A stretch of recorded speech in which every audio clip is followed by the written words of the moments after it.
Сені мұнда қалдырғанда, бүкіл жауды жайратып тастайды деп үміттеніп отырған жоқпын.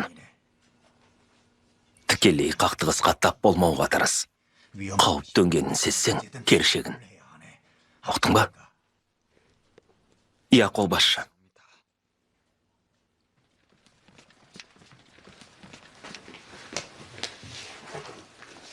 Анашым.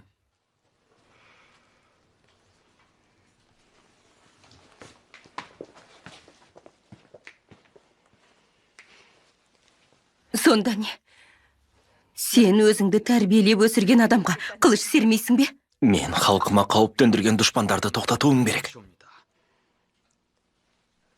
Бірақ неге сен? Әскерді бастап баратын басқа сардарлар да бар ғой.